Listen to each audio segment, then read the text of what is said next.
శుభోదయం వేళ రైతుల్లో కొత్త ఆశలు చిగురించేలా వారు ఆర్థిక ప్రగతిని సాధించేలా అభ్యుదయ రైతుల విజయగాథలతో సిద్ధమైంది ఇవాల్టి మన నేల తల్లి.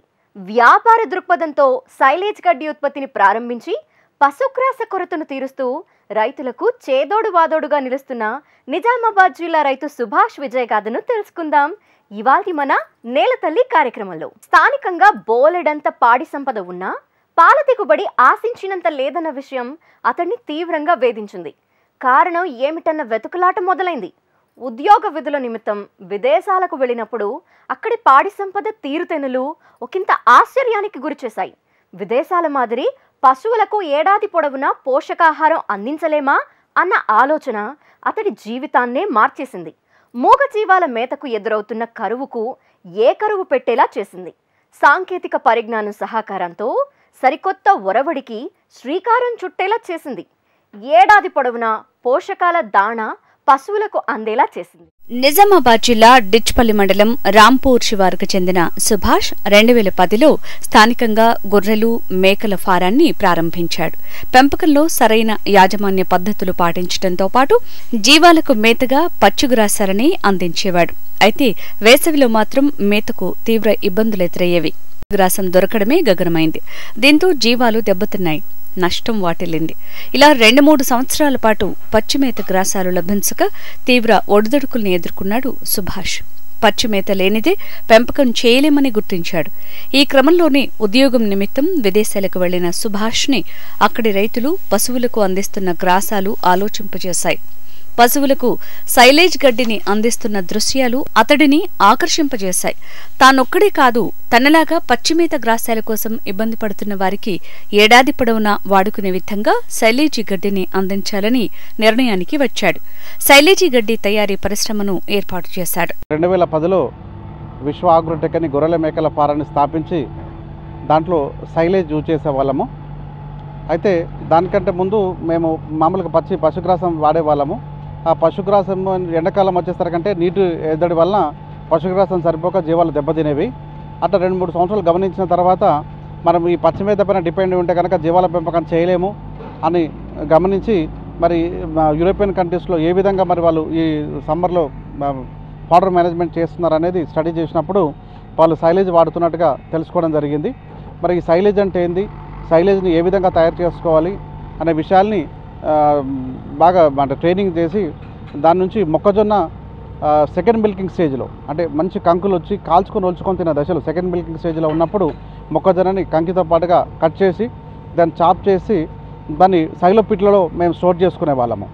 ఆ విధంగా 2010లో మా సొంత ఉపయోగాని కోసం స్టార్ట్ చేసుకొని దాని ద్వారా బాగా ఎక్స్పీరియన్స్ అయ్యి క్వాలిటీ సైలేజ్ని ఏ విధంగా తయారు చేసుకోవాలనే విధానాన్ని బాగా నేర్చుకున్న తర్వాత దాన్ని ఇన్ టైంలో సెకండ్ మిల్కింగ్ స్టేజ్లో హార్వెస్ట్ చేయడము, దాన్ని నీట్గా చాపింగ్ చేసుకోవడము, దాంట్లో ఇనాక్యులెంట్స్ అవి ప్రాపర్ రేషియోలో యాడ్ చేసుకొని క్వాలిటీ సైలేజ్ తయారు చేసుకొని మేము వాడుతూ మా దగ్గర ఎవరైతే జీవాల కొనుగోలు చేసేవాళ్ళో పెంపకాని కోసము మరి వాటికి మా జీవాలకు సైలేజీని అలవాటు ఉంది కాబట్టి మరి వారికి కొంత మొత్తంలో అంటే మీ మీద అలవాటు పడేంత వరకు మా సైలేజ్ కూడా తీసుకెళ్ళాలని వాళ్ళకి సజెస్ట్ చేసినాము. వాళ్ళు కూడా తీసుకెళ్ళి వాడుకోవడం స్టార్ట్ చేశారు. అట్లా వాడుకోవడం స్టార్ట్ చేసినప్పుడు దాని డిమాండ్ పెరిగింది మార్కెట్లో. ఎందుకంటే సమ్మర్లో నీటి ఎద్దడి వచ్చినప్పుడు కానీ వర్షాల కాలంలో వరదలు వచ్చినప్పుడు కానీ వెళ్ళి చేనులోకి వెళ్ళి మొక్కజొన్న పశుగ్రాసాన్ని కట్ చేసి రావడం అనేది సాధ్యం కాకపోవడం వల్ల జీవాలు దెబ్బతినేవి. దానికి తోడు లేబర్ షార్టేజ్ కూడా ఉంది. తీవ్రమైన లేబర్ షార్టేజ్ వల్ల కూడా ప్రతిరోజు కావాల్సినంత పశుగ్రాసాన్ని కట్ చేసుకోలేకపోయేవాళ్ళం. అయితే అప్పుడు మాకు వచ్చిన ఆలోచనతో దీన్ని ఒక కమర్షియల్ ఇండస్ట్రియల్ లెవెల్లో సైలేజ్ తయారు చేయాలన్న ఆలోచన వచ్చింది. దానికి తగ్గ మిషనరీని బయట దేశాల నుంచి యూరోపియన్ కంట్రీస్ నుంచి హార్వెస్టర్స్, బెయిలర్స్, ఈ ర్యాపింగ్స్, కాంపాక్టర్స్, తర్వాత జేసీబీస్, లోడాల్స్ ఇవన్నీ కూడా ఇంపోర్ట్ చేసుకొని 2017లో ఈ మన సైలేజ్ తయారు చేసే యూనిట్ని స్టార్ట్ చేయడం జరిగింది. మొక్కజొన్న మంచి కంకులు వచ్చి కాల్చుకుని ఒలుచుకుని తినే దశలో ఉన్నప్పుడు కంకితో పాటే మొక్కజొన్నను కోసి దాన్ని చిన్న చిన్న ముక్కలుగా కత్తిరించి కవర్లలో భద్రపరిచేదే సైలేజీ గడ్డి. మరి పెద్ద మొత్తంలో ఉత్పత్తి చేయాలనుకున్న సుభాష్ విదేశాల నుంచే యంత్రాలను దిగుమతి చేసుకున్నాడు. సైలేజీ గడ్డి తయారీ యూనిట్ని ఏర్పాటు చేసుకున్నాడు. తన అవసరాల్ని తీర్చుకోవడంతో పాటు రైతులకు సైలేజ్ని అందిస్తున్నాడు. స్థానికంగానే కాదు ఇక్కడి నుంచి 8 రాష్ట్రాలకు గడ్డిని ఎగుమతి చేస్తున్నాడు. 2-3 వేల టన్నులతో ప్రారంభమైన ఉత్పత్తి ప్రస్తుతం 25,000 మెట్రిక్ టన్నులకు చేరింది. రైతు కూలీల పశుగ్రాస కొరతను అధిగమించి 365 రోజులు పశువులకు సైలేజీ గడ్డిని అందిస్తూ సత్ఫలితాలను సాధిస్తున్నారని సుభాష్ సంతృప్తి వ్యక్తం చేస్తున్నాడు. సొంతంగా యూజ్ చేసుకుంటూ మా చుట్టుపక్కల ఉన్న రైతు సోదరులకు ఇచ్చుకుంటూ మన తెలంగాణ రాష్ట్రంలో కొన్ని కోఆపరేటివ్ డైరీ ఫార్మ్స్కి ఇచ్చుకుంటూ వాటితో పాటుగా వేరే రాష్ట్రాలు దాదాపుగా 8 రాష్ట్రాలకు మేము ఈ సైలేజ్ని సప్లై చేయడం జరుగుతుంది. ఈరోజు అంటే ఒక 2-3 వేల టన్నులతో స్టార్ట్ చేసిన మేము ఒక 25,000 మెట్రిక్ టన్ను సంవత్సరం తయారు చేసే విధంగా స్కేలప్ కావడం జరిగింది. మనము వీడియోలో చూస్తున్నటువంటి యంత్రాన్ని సైలేజ్ కాంపాక్టర్ అంటారు లేదా సైలేజ్ బేలర్ అంటారు. మనము చిన్న ముక్కలుగా 3x6 mm సైజులో మొక్కజొన్నని చాప్ చేసుకున్న తర్వాత దానిపైన ఇనాక్యులెంట్ స్ప్రే చేసుకోవాలి.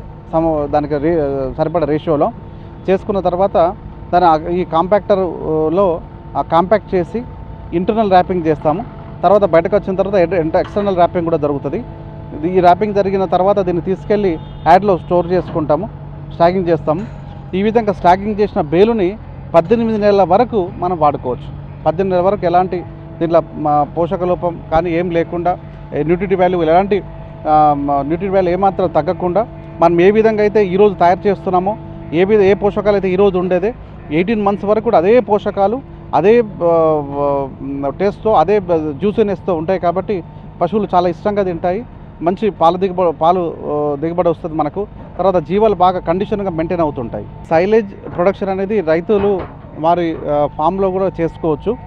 దీనికి ఇంత భారీ యంత్రాలే కాకుండా మామూలుగా సైలో పీట్లను కూడా కట్టుకొని వాళ్ళకు చాప్ కట్టర్ ఉంచుకొని వాళ్ళకున్న ఎకరంలో 5 ఎకరాలు 10 ఎకరాలు మొక్కజొన్నను పండించుకొని చాప్ చేసి దాని ఇనాక్యులెంట్ అవి సమపాలలో యాడ్ చేసుకొని ఆ సైలో పీట్లో వాళ్ళు స్టోర్ చేసుకొని దాన్ని 21 to 25 days ఫర్మెంట్ అయిన తర్వాత ఆ ఫర్మెంటెడ్ మెటీరియల్ని సంవత్సరం వరకు వాడుకోవచ్చు. ఈ విధంగా తయారు చేసిన సైలేజ్ని 18 నెలల వరకు వాడుకోవచ్చంటున్నాడు సుభాష్. అవే పోషకాలు రుచి ఉంటాయని పశువులు ఎంతో ఇష్టంగా తింటాయంటున్నాడు. సైలేజ్ని రైతులు తయారు చేసుకోవచ్చు. ఇంత భారీ యంత్రాలు అవసరం లేదని కూడా చెప్తున్నాడు. సైలోపిట్లను పొలంలో ఏర్పాటు చేసుకుంటే ఏడాదంతా పశువులకు పచ్చిమేత లభిస్తుందని చెప్తున్నాడు.